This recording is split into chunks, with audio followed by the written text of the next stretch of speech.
Good morning, everyone. For the next hour, I will be submitting for your consideration two new historical hypotheses for the Turin Shroud. But first, I'd like to explain the circumstances which has led me to do so. Some of you may be familiar with my Antioch theory. It holds that in about the year 35, Peter brought the Turin Shroud to Antioch, where, saving only a short evangelical excursion to Edessa in the late 2nd century, it remained until 540, when, with the Persian army poised to destroy that great ancient city, it was taken to Edessa for its safety. For some 25 years, I have wholeheartedly subscribed to that portion of Ian Wilson's Mandylion theory, which holds that for the next 6.5 centuries, the Turin Shroud was venerated, first as the image of Edessa, and then as the Mandylion of Constantinople. However, in 2009, Mark Guskin, a Shroud authenticist and a scholar whom I greatly respect, published an excellent study on the image of Edessa, in which he concluded that it was impossible to know even when that icon came into existence. He also cited the conclusions of several outstanding academic scholars who had taken issue with various precepts of the Mandylion theory. In 2010, Wilson published his third major book on the Shroud, and he suggested for the very first time that the relic's full-length image may have been known as early as the 7th century. In my view, this suggestion seriously undermined the quintessential rationale of the Mandylion theory, namely that until the 12th century, the Turin Shroud's full-length image remained unknown because it lay concealed behind multiple cloth folds and an overlay of trellis work. He also cited a paper written in 2007 by the Georgian scholar Irma Karashvili, which made mention of certain Georgian paintings of Jesus, which he argued were based upon the Edessa icon. I then obtained and reviewed this paper, only to discover that Professor Karashvili had concluded that the early image of Edessa was a painting probably done on wood. In light of these new academic findings and Wilson's dramatic position shift, my long-held confidence in the core portion of the Mandylion theory began to waver, and I undertook to review all available academic research pertinent to the history of the Turin Shroud. Now, in 1978, when Wilson published his hypothesis, he very candidly disclosed that although he had proactively sought its endorsement by both Stephen Runciman, internationally known for his work on the Crusades, and also Kurt Weitzman, a recognized expert on Byzantine icons, neither of these eminent scholars had provided him with much encouragement. After all, the Mandylion theory was not a typical historical work, but instead a working hypothesis comprised of a number of factual propositions put forward in an attempt to explain a rather confounding phenomenon. Namely, if the Turin Shroud is genuine, why does it lack a recorded history prior to 1355? The springboard proposition of the Mandylion theory is that in the 1st century, the Turin Shroud was folded and framed into a portrait of Jesus, and a half millennium later, this portrait became known as the image of Edessa. In 1980, Avril Cameron, an academic expert on the image of Edessa, labeled this proposition impossible and declared that this icon had not even looked like a cloth, a view entirely consistent with that which would be expressed some 27 years later by Professor Karashvili. The Mandylion theory also proposes that the folded Turin Shroud was the Edessa siege icon of 544, an object mentioned only in Evagrius's church history. In 1997, Julian Chrysostomidis, a well-known Byzantine scholar, declared that the structure and positioning of this passage indicated it was not written by Evagrius in the 6th century, but that it was instead an interpolation invented by 8th century iconophiles for citation at the Second Council of Nicaea, held in 787. And in 1998, Hans Drevers, a Syriac text specialist, came to the same conclusion on the basis of a detailed historical analysis.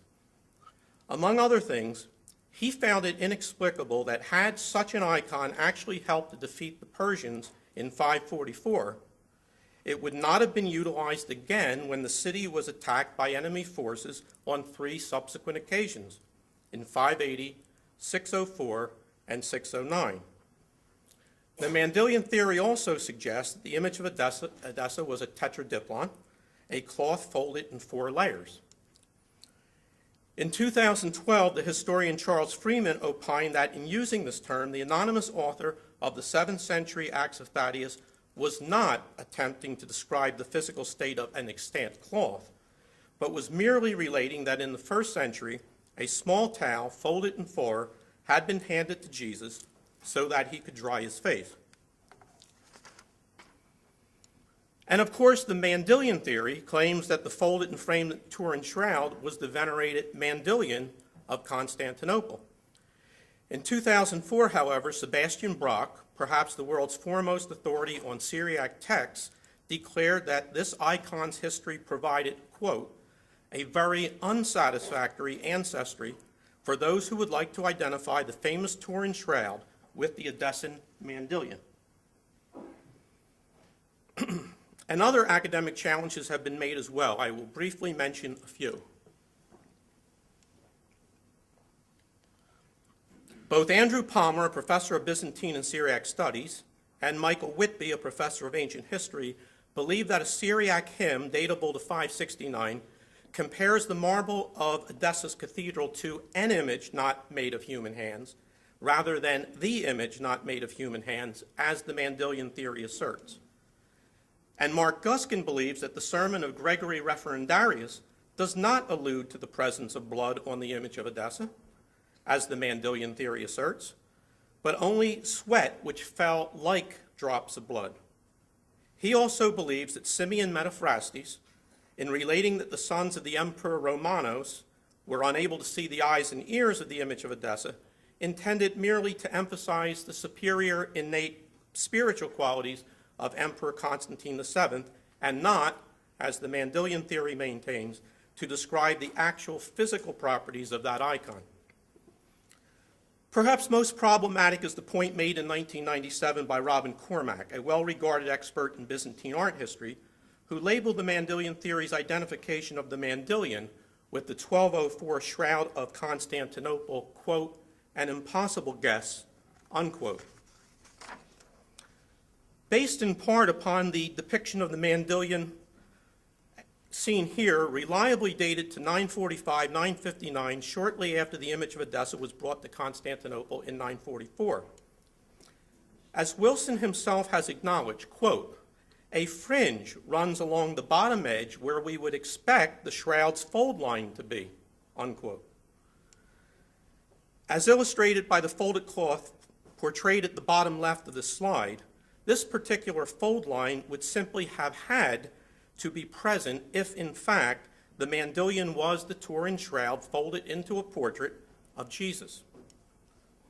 Although Wilson countered that no portrayal of the Mandylion, including this one, can be deemed reliable, because Byzantine artists had not viewed the icon at first hand as it was regarded as, quote, too holy for normal human gaze, in 1978, he had suggested that portrayals of the Mandylion, like this one, possessed evidential value and did, in fact, corroborate his hypothesis that the shroud had been folded and framed.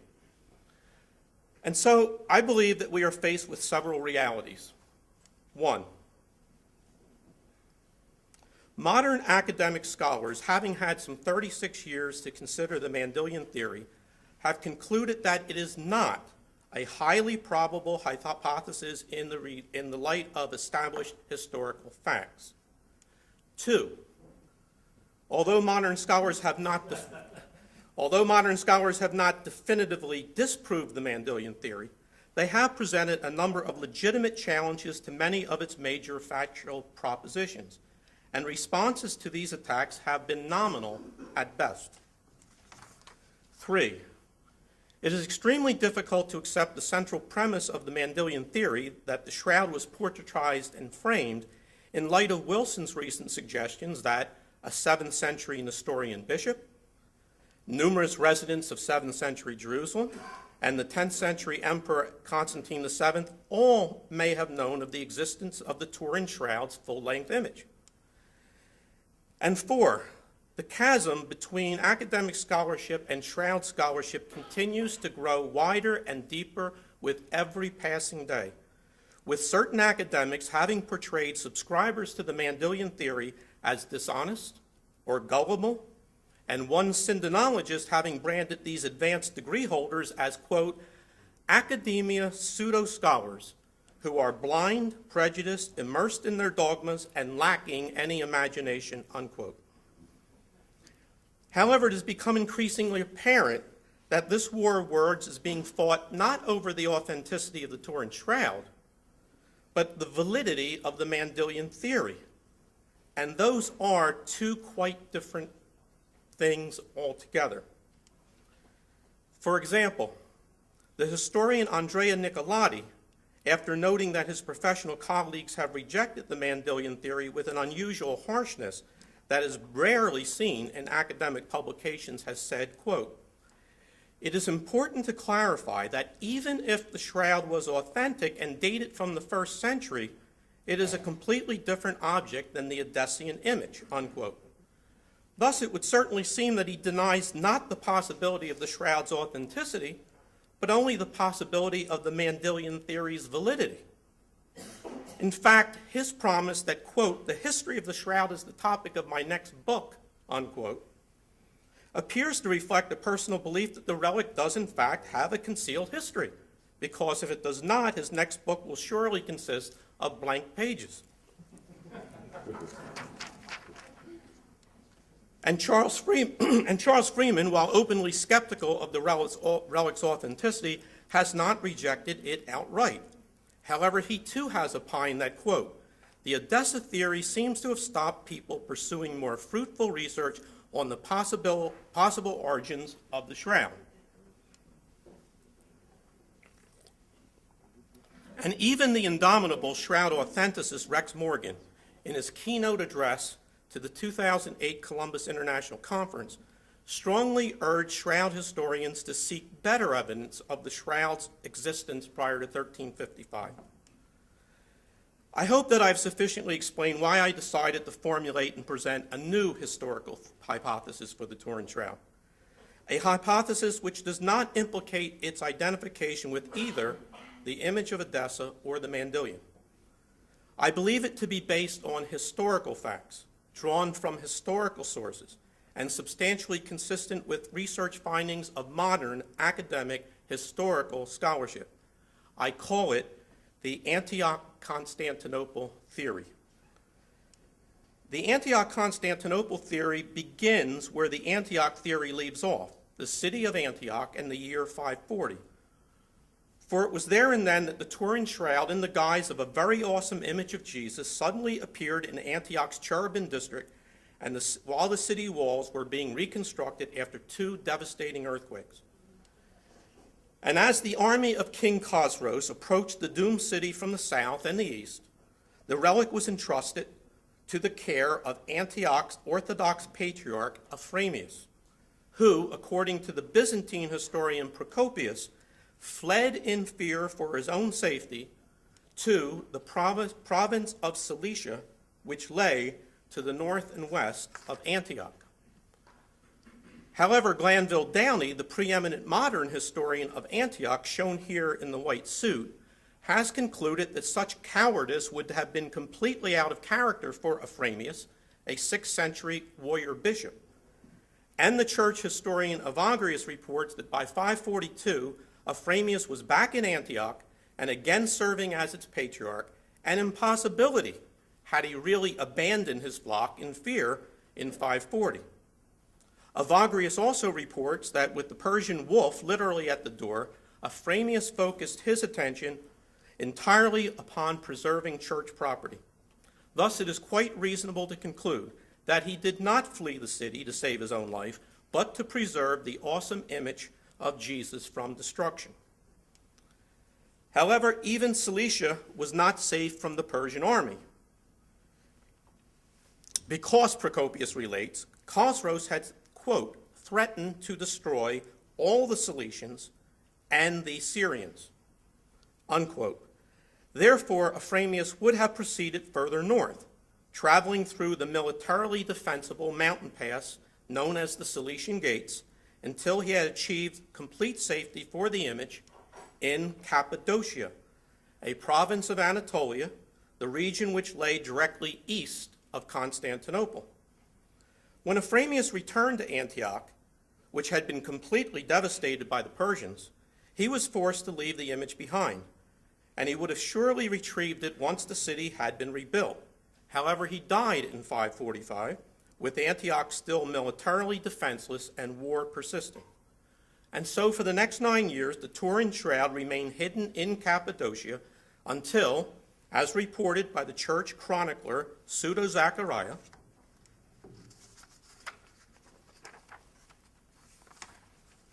at the express direction of the Emperor Justinian, a group of priests carried it around on a tour of Anatolia for 6 years, from 554 to 560. Now, it is quite important to appreciate that this Christ icon, impressed upon linen, is the very first image in all of history to be described as a chiropoatis, or not made of human hands, a term which perfectly describes the image of the Turin Shroud. Pseudo-Zachariah's narrative, written in about 569, also included a legend which claimed that this image had originated in the small Cappadocian village of Camiliana, where it had been found in a well, miraculously still dry. However, it is obvious that this legend was invented by the same imperial authorities who had orchestrated the caravan as part of a plan to bring the image to the capital and avoid its being reclaimed by the Patriarch of Antioch. The art historian Heinrich Pfeiffer has explained how this worked. Quote, "The legend always has to justify the image's belonging in a particular place. If the image shows up in a God-forsaken hole like Camiliana, then it seems clear and right to everyone that it belongs in Constantinople and should be transferred there, to the capital of the empire," unquote.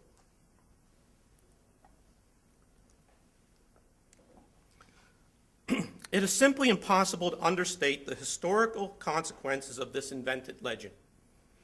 It effectively stole from the Turin Shroud almost 5 centuries of its ancient history, which had been largely spent in Antioch, and created a key missing piece in the historical puzzle which now surrounds the relic. In 565, Emperor Justinian died, and the Byzantine historian George Codrenus reports that in 574, his successor, Justin II, shown here, brought the image of the Camiliana legend to Constantinople. And because of the legend, this cloth is commonly referenced as the image of Camiliana. However, the Byzantines themselves called it, quote, "the image of God incarnate," unquote. And they described it as an image not made by human hands, an image not fashioned by a weaver's hand, and an unpainted painting. But quite significantly, they never described it as a portrait of Jesus' face. 3 very powerful prevailing circumstances prevented authorities from disclosing their possession of the full-length image of the Turin Shroud. First, strictures of 6th century Byzantine modesty precluded the publication of an image of a totally naked Jesus. In fact, Jesus was typically depicted wearing a colobium, a long, flowing, and sleeveless tunic which extended to his knees or ankles, as seen here. Second, practicalities of 6th century Byzantine politics precluded the publication of the image of a dead and severely beaten Jesus. Justin II brought this cloth to Constantinople not as a relic, but as a palladium, which would assure his subjects that both the capital and the entire empire was now theophylaktos, that is, protected from all enemies by God himself. Thus, the public face of this Palladium had to project a Jesus who had triumphed over his adversaries, not a Jesus who had been defeated and humiliated by them in the manner portrayed by the Turin Shroud. The Byzantines viewed a dead, wounded, and naked Jesus as one whom had been humiliated by his adversaries, as reflected in their name for this 13th century icon, Akra Tapianosis, or utmost humiliation. Third, 6th century Byzantine superstition precluded the publication of a radically new and different image of Jesus. Byzantines were obsessed with ascertaining whether God might approve of their actions and grant them good fortune, or disapprove and send them misfortune, often in the form of natural disasters. Thus, they would not have made public the Turin Shroud's radical full-length image of a completely humiliated Jesus unless and until they were absolutely sure that God would approve of their doing so. Therefore, they tested the waters by making public only the image's upper body features, and they presented them in a completely unhumiliated motif. Nevertheless, knowledge of the full body image by a privileged few is evidenced by several late 6th century developments. One, the invention and proliferation of crucifixes, and crucifixion portrayals like this one, which depicted a full-length image of a living, clothed, and non-suffering Jesus. Two, a passage in the Visigothic Spanish Mozarabic Eastertime liturgy, which referenced the presence of the recent imprints of a dead and risen Jesus on his burial cloth. Now, this liturgy is associated with Bishop Leandro of Seville, who served in Constantinople just 5 years after the image of God incarnate was brought to the capital in 574. And three, Pope Gregory the Great's commissioning of a painting of a full-length image of Jesus, which he named the Achirapita, the precise term applied by Byzantines to their image of God incarnate. And like Bishop Leandro, Pope Gregory had served in Constantinople just 4 years after the image arrived in the capital. In addition, imperial authorities began to proliferate so-called Pantocrator images of Jesus, which depicted his head, neck, shoulders, arms, hands, and upper torso. The eminent art historian Hans Belting believes that these Pantocrator images of Jesus were based upon an archetype that was selected from a 6th century repertory of extant Jesus images. On the other hand, the historian Edward Gibbon concluded that this archetype was actually a recently discovered Achirapaitis image. And if Gibbon is correct, this not made by human hands archetype simply had to have been the Turin Shroud, as the similarities between the Pantocrator icon and the relics image are nothing less than compelling. This archetype is unlikely to have been the image of Edessa if, as Professor Cameron concluded in 1998, the appearance of that icon was not even known to the 6th century Byzantines who proliferated these images. And in addition, it is impossible to reconcile the fact that the Pantocrator images, which depict Jesus' entire upper body in a portrait aspect fashion, are entirely unlike later portrayals of the Mandylion, which depict Jesus' disembodied head in a landscape aspect fashion. Thus, the true archetype for Pantocrator images, such as this one which appears on the 6th century Hams Vase, must itself have depicted Jesus' head, neck, shoulders, arms, hands, and upper torso. And the only then extant Byzantine Achirapaitis Christ image was Constantinople's image of God incarnate.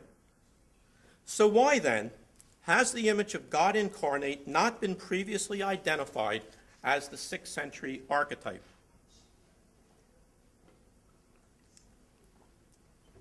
Hans Belting has said that art historians have traditionally ignored this image because, quote, "we do not know what it looked like, though it was possibly preceded the Mandylion in age," unquote. And when Edward Gibbon When Edward Gibbon identified the image of Edessa as the Pantocrator archetype, he did so in the belief that it had been referenced in two passages of the early 7th century Byzantine chronicle of Theophylact Simocatta. Simocatta relates that this archetype image was worshipped by Byzantines to an ineffable degree and was featured on Byzantine military standards, or labora, that were carried into battle against Persia in 586 and 588. But Gibbon never paused to question why 6th century Byzantines would have been venerating, to an ineffable degree no less, an icon ensconced in distant Edessa when their own capital city and empire were then under the protection of a perfectly good, not made by human hands image. Fortunately, however, modern scholars have remedied Gibbon's serious historical error. In 2011, Leslie Brubaker, professor of Byzantine art history, and John Holden, a professor of Byzantine history, jointly declared that it is now, quote, nearly universally believed, unquote, that the Pantocrator archetype twice referenced in the chronicle of Theophylact Simocatta was the image which in 574 arrived in Constantinople. And among the modern historians who have reached that same conclusion is Ernst von Dobschutz, the author of the seminal work on Christ images, Christusbilder. And so the 6th century Pantocrator archetype was both Constantinople's image of God incarnate and the Turin Shroud. The fame of this image grew as Byzantine armies, carrying its facial image upon their standards, won victory after victory against Persia under the expert military leadership of the emperors Maurice and Heraclius. And its reputation reached a zenith in 626 when the barbarian Avars lifted their siege of the capital after the Palladium itself had been carried around the city's walls by the Orthodox Patriarch. However, after the death of the great Heraclius in 641, two very weak imperial successors suffered a series of ongoing military defeats, primarily to Muslim armies. And it would seem that the superstitious Byzantines blamed the image for these dismal failures and discontinued its use altogether because it ceased to be mentioned. In 685, Justinian II became emperor. And he seems to have concluded that the empire's recent military misfortunes were attributable to his predecessors having suppressed the imperial Palladium's full-length body image. Because in 692, he convened the Quinisex Church Council, which promptly promulgated a church canon holding that henceforth Christ should be represented in human form, and for the specific reason that viewers of his image would be able to perceive and appreciate the degree to which Jesus had been humiliated by his enemies. You will recall that the utmost humiliation Byzantine icon of the 13th century portrayed Jesus as dead, wounded, and naked. And the only image of that nature which was even arguably extant in the late 7th century was the Turin Shroud, then known as the image of God incarnate. The superstitious Justinian tested whether God would approve the further publication of this image by issuing the very first coin in history to feature an image of Jesus, albeit one which portrayed him as living, clothed, non-suffering, and unhumiliated. This Pantocrator coin image possessed a number of characteristics remarkably similar to those of the Turin Shroud image. However, Justinian was soon deposed in 695. After his nose was cut off, he was sent into exile. 10 years later, Justinian led a foreign army to Constantinople and reclaimed the throne. By now, however, he seems to have become convinced that his imperial misfortunes reflected divine disapproval of his exploitation of the image of God incarnate, for he began to employ non-Pantocrator Christ images, such as this one, on coinage issued during his second reign. But that did not work out so well either, because in 711 he was again deposed and this time beheaded. Superstitious Byzantines, acutely aware of the personal tragedies suffered by Justinian after he had placed Jesus' image on imperial coinage, as well as the defeats suffered by his predecessors under military standards which bore images of Jesus, concluded that God had thereby unequivocally evinced his strong disapproval of the public display of Christ images. And in 726, an imperial policy of iconoclasm was initiated by the Emperor Leo III upon the occurrence of extreme volcanic eruptions in the Mediterranean.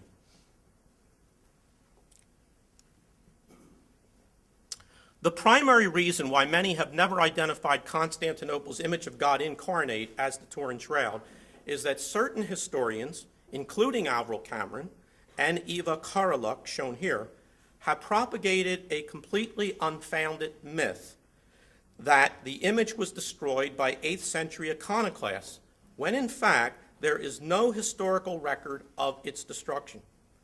And the evidence which they proffer in support of this claim consists entirely of an alleged coincidence that after iconoclasm was instituted in 726, this image was never again mentioned.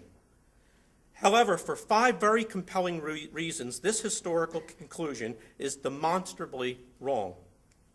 First, the silence regarding this image did not begin in 726, as these historians purport, but rather it had been in effect for a full century prior to the onset of iconoclasm.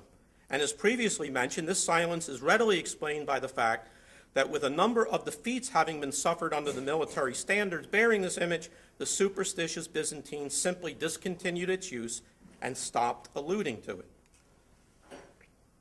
Second, Professors Brubaker and Holden have specifically concluded that Emperor Leo III, quote, was not an iconoclast in the sense imposed upon him by later iconophile tradition and accepted by much modern historiography, unquote. They have also determined that while Leo undoubtedly restricted the public display of certain types of images and had them removed from prominent places in churches, he did not issue an edict or institute a policy mandating either their destruction or their removal from imperial territory. Third, Professor Cormack has stressed that Achiro-Poetis images and icons were, quote, in principle, protected from iconoclast criticism that earthly materials were implicated in the representation of the being of Christ, unquote. Therefore, iconoclasts who opposed only man-made icons would not have destroyed the reputed divinely created image, and indeed, the destruction of the image of God incarnate would have constituted both a great sacrilege and also a violation of church and civil law. Fourth, and directly contrary to the claims of these historians, this image was in fact mentioned after the onset of iconoclasm. In 787, Cosmos the Deacon showed the Iconophile Council of Nicaea how iconoclasts had removed from a book describing martyrdoms the story of the image of God incarnate.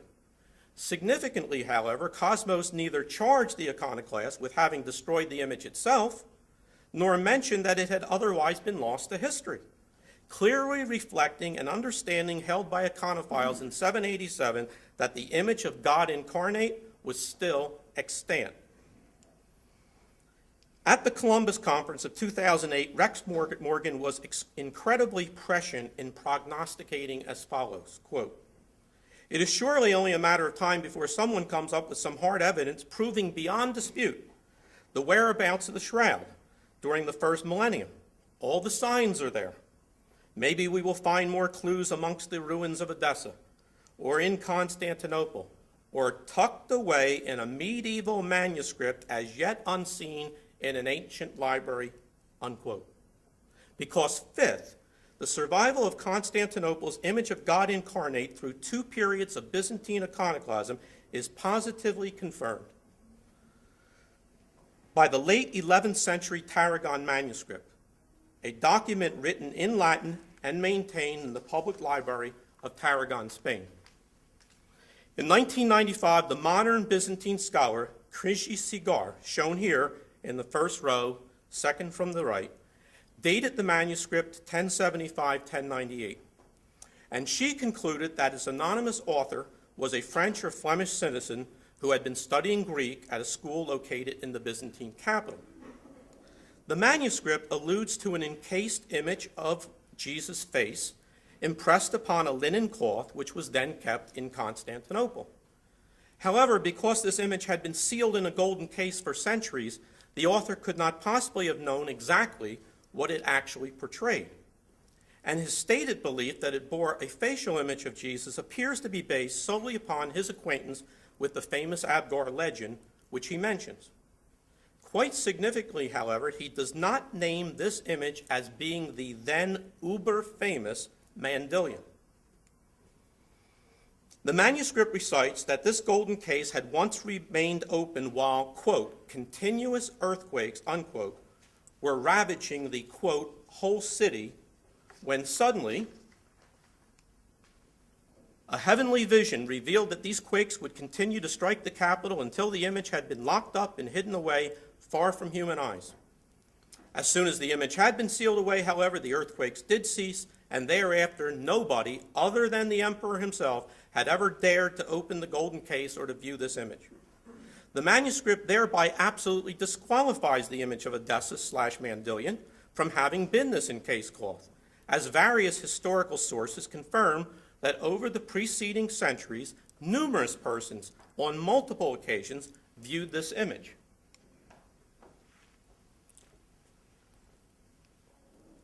For example, the liturgical tractate confirms that the case which held the image of Edessa was opened frequently, and that the cloth was exposed regularly, and that during Lent the faithful were permitted to view the image. And the Narratio de Imagine Edessina relates that Bishop Abramius inspected and identified the image before the Byzantine army took it from Edessa.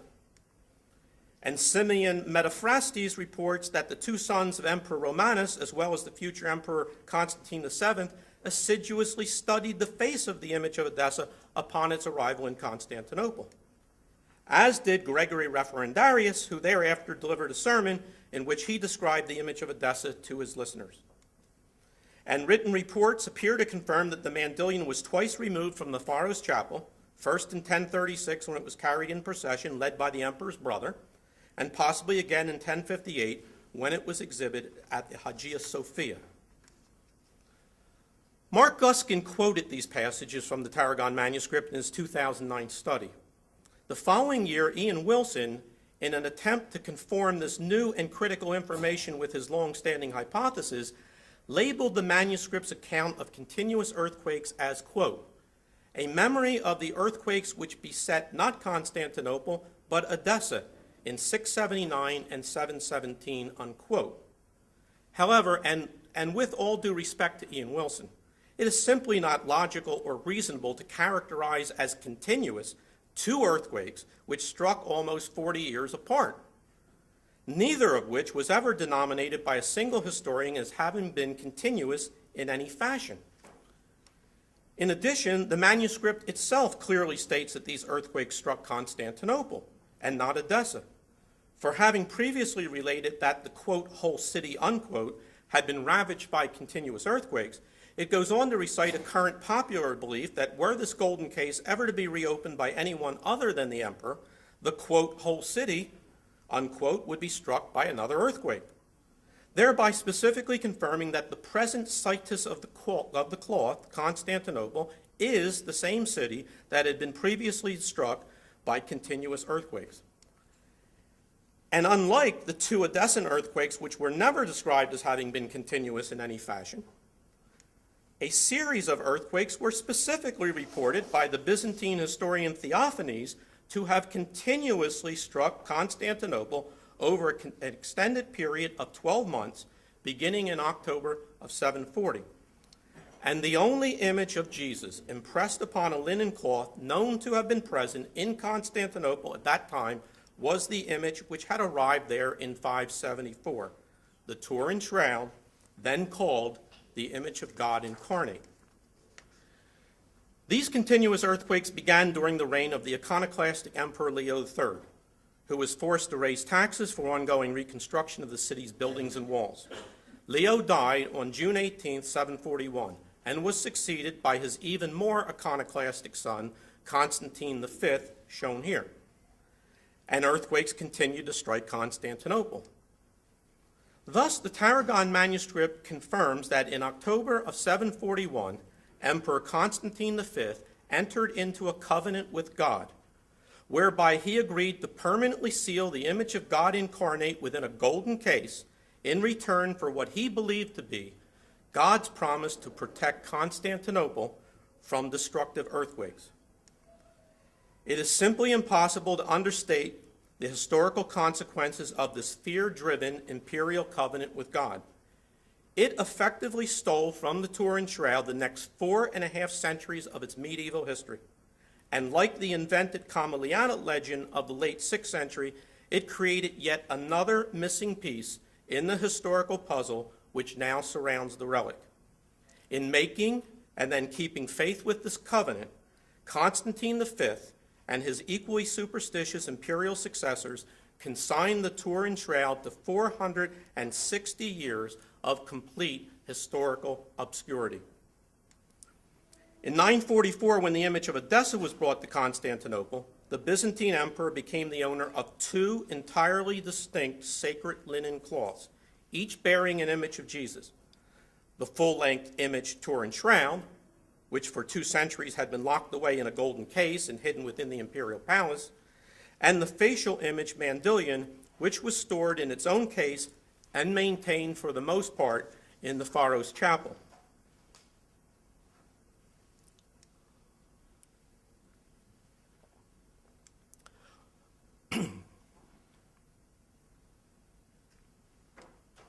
Over the next 2.5 centuries, numerous copies of the Mandylion's image would be made, including this fresco, which was discovered in the Sockley Church in Cappadocia.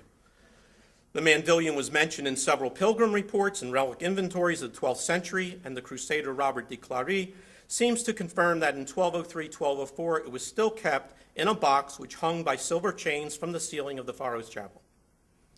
However, he does not report its disappearance during the sack of the city in 1204.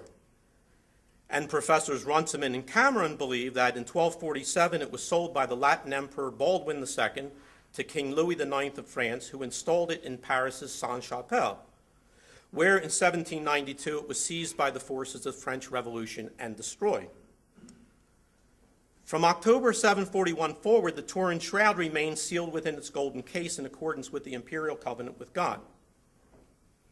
In 958, Emperor Constantine VII consecrated water for his army by touching it to several passion relics, including a so-called God-bearing Sindon, which may well have been the relic, because under the terms of the covenant, it was perfectly permissible for the encased cloth to be accessed and viewed by the emperor himself. In 1081, Alexios Comnenus, shown here, assumed the throne and apparently permitted the story of an image of Jesus sealed in a golden case to become public, as evidenced by the Tarragon manuscript.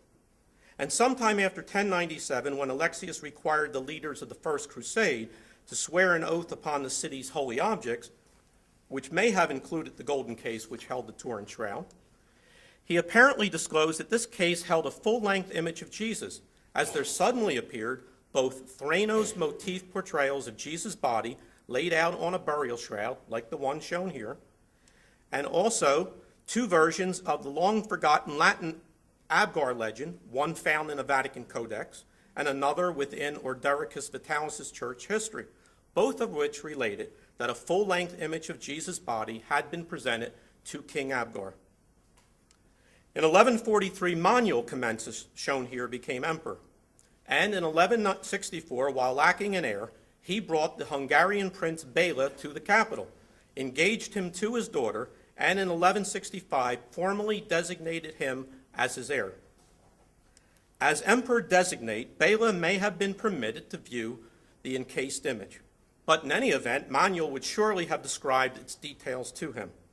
When Manuel's wife became unexpectedly pregnant and produced a son, the royal engagement was canceled, and in 1173, Bela became the king of Hungary. Between 1192 and 1195, notes relating to his country's history were assembled into a codex now known as the Hungarian Prey manuscript. It contains 5 illustrations of the crucifixion and burial of Jesus, one of which features a full-length image of Jesus, which possesses so many characteristics common to that of the Turin Shroud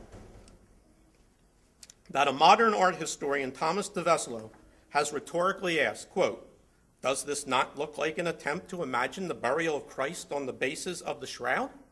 What are the odds in favor of all these rare correspondences with the shroud occurring in the same image just by chance?" Unquote. And this illustration appears to reflect an artistic attempt to depict, perhaps on a tomb lid, the Turin shroud's unique herringbone weave and inverted L-hole pattern. Thus, it seems rather apparent that King Bela described both the relic's image and its cloth to the illustrator of the Hungarian Prey Codex. The imperial covenant with God was broken by the Emperor Alexius III at the turn of the 13th century, when he removed it from its golden case and released it to Nicholas Mesorites, the custodian of all Pharos Chapel imperial relics, including the Mandylion. Clearly, Mesorites unfolded the cloth and viewed its image because in 1201 he acknowledged that he was in possession of a sindon which had wrapped Jesus, quote, "naked and dead body after the Passion," unquote. And it's easy to understand how after more than 4.5 centuries, the imperial covenant with God was broken with impunity by a man possessing the character of the Emperor Alexios. He had attempted to depose his cousin and was sent into exile. After being rescued by his younger brother Isaac, who had become emperor, Alexios repaid this debt by deposing, arresting, blinding, and imprisoning him. As emperor, he plundered gold and silver from the tombs of his imperial predecessors located within the sacred church of the Holy Apostles. In 1203, he himself was deposed and fled the capital, later blinding one son-in-law and conspiring against another who had helped him.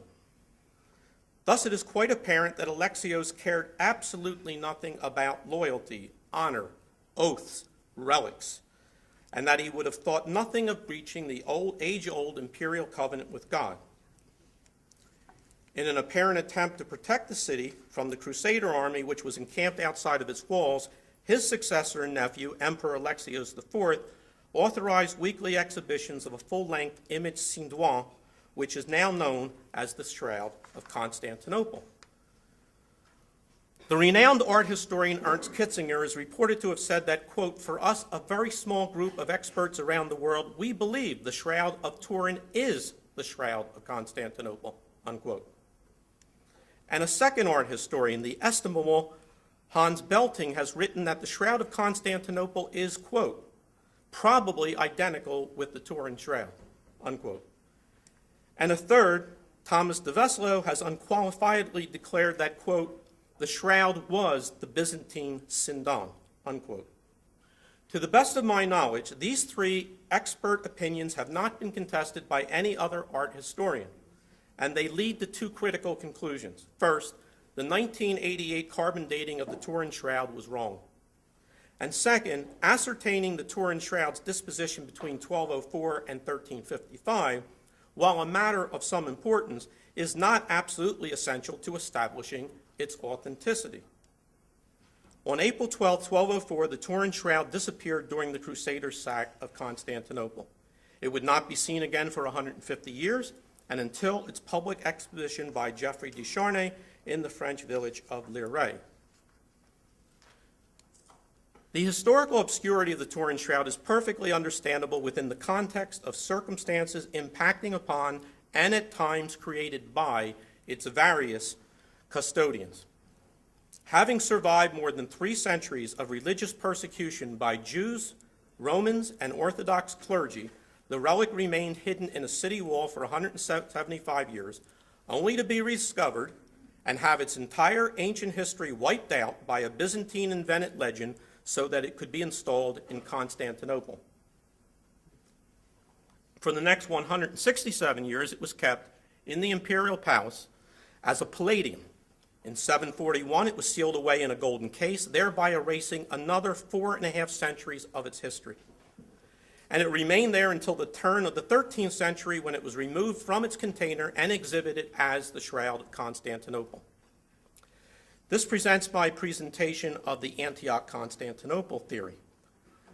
I shall now submit for your consideration a second and very brief historical hypothesis that I call the image of Edessa origination theory. It, too, is based upon historical facts. It is drawn from historical sources, and I believe it is substantially consistent with the research findings of modern academic historical scholarship. As you will recall, Mark Guskin has concluded that it is impossible to know when the image of Edessa came into existence. That Professor Cameron has declared that the 6th century image of Edessa did not even look like a cloth, and that Professor Karishlavili has determined that the 6th century image of Edessa was a painting probably done on wood. Yet none of these very eminent scholars has attempted to explain a quite baffling historical phenomenon, namely, when and why did the image of Edessa first come into existence? In a few moments, I shall endeavor to do so. In 1930, Stephen Runciman speculated that in 544, the Edessenes, desperate to withstand a Persian siege, dug up an old painting of a Jesus which had been long hidden away in some wall or cellar, and that this object thereafter became the image of Edessa. In 1998, Han Drevers noted that in the 9th century, Dionysius of Tel Mare related that the image of Edessa had come into the hands of the city's Melkite sect during the reign of the so-called Greek kings. Professor Drevers tentatively identified these Greek kings as the emperors Tiberius and Maurice, and thereby fixed the date of the Melkite acquisition of the image of Edessa as occurring between 578 and 602. However, he did not attempt to explain how this icon had come into Melkite possession. I shall now endeavor to do so. You will also recall, no doubt, that the historian Theophylact Simocatta reported that in 588, the Byzantine army possessed a military labarum which bore a likeness of Constantinople's image of God incarnate. These troops were encamped at a place called Markwardt, near to the city of Edessa, and served under the command of a newly appointed general named Priscus. Shown here is a 4th century Byzantine labarum, which featured the image of Constantine the Great and his two of his sons. I suggest that, in order to make the 6th century labarum image of Christ incarnate look as much like its Constantinople linen archetype as possible, the Byzantines placed this image upon a linen cloth. Simocatta reports that the troops at Markwardt mutinied when they learned that their pay had been cut by 25%. When Priscus displayed the image labarum to calm them, the soldiers pelted both Priscus and the image with rocks, and the general was forced to flee the camp and take refuge in Edessa while in the company of its Melkite bishop. I suggest that Priscus took the rock-pelted image labarum with him to Edessa, that he left it there with the Melkite bishop, and that sometime thereafter the city's Melkites painted on a piece of wood a copy of the facial image of God incarnate which appeared on this labarum. Significantly, this historical episode took place during the reign of the Emperor Maurice, precisely when Professor Drevers believes that the Melkites obtained possession of their sacred icon. Although lost to history, this painted image on wood undoubtedly bore a general facial resemblance to other Pantocrator's icons of the same period, such as the St. Catherine Monastery icon shown here. The Melkites copied the labarum's image on the wood so that they could claim to be in possession of the painted image of Jesus, which had been described in the early 5th century doctrine of Adi. At this time, the Acts of Thaddeus account of a tetradiplon cloth had not yet been written. And it was this painted image on wood that was referenced in later Syriac texts, cited by Professor Karishlavili, and that in the early 8th century was quite successfully copied by an artist at the direction of Athanasius Bar Bulmaya. However, the icon that was brought from Edessa to Constantinople in 944 was unquestionably an image on cloth. Professor Cameron has suggested that after the 7th century, Acts of Thaddeus had described Abgar's portrait as appearing on a tetradiplon, the Melkites replaced their wooden image with a cloth image to keep current with the evolving legend. But she did not attempt to explain just how the Melkites managed to accomplish this rather radical transformation of their sacred icon. I shall now endeavor to do so. I suggest that this transformed image of Edessa was in fact the linen labarum, which Priscus had brought with him to Edessa in 588, and which the Melkites had piously preserved since that time. By 944, when the Byzantine army appropriated the image of Edessa, the labyrinth had not been seen in Constantinople for almost 300 years, and it's possible that its image had faded considerably over time. As you will note, the typical Byzantine labyrinth was square or rectangular.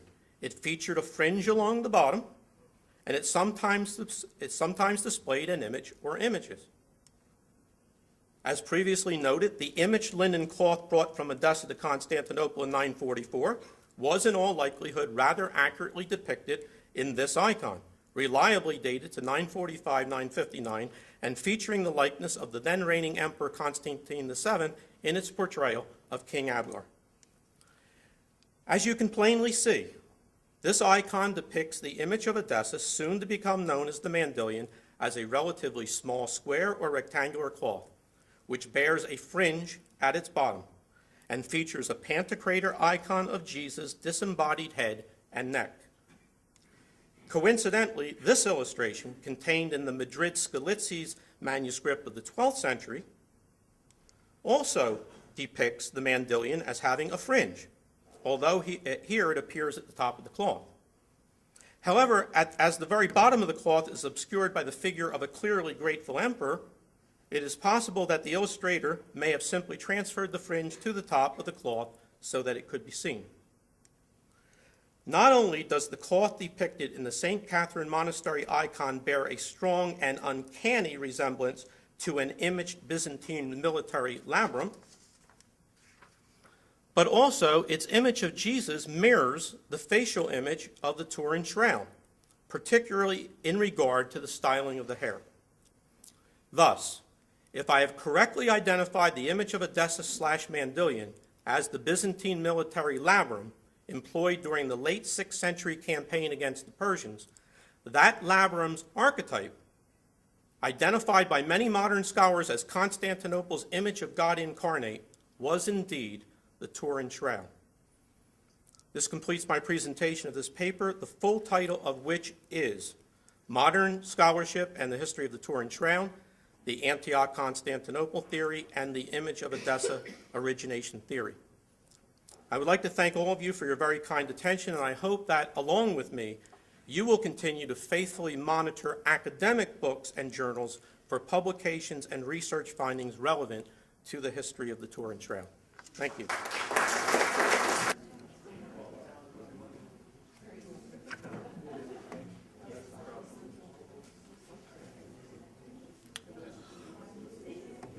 Okay, the name of this paper is The Full-Length History of the Turin Shroud. As the old adage goes, a picture is worth 1,000 words.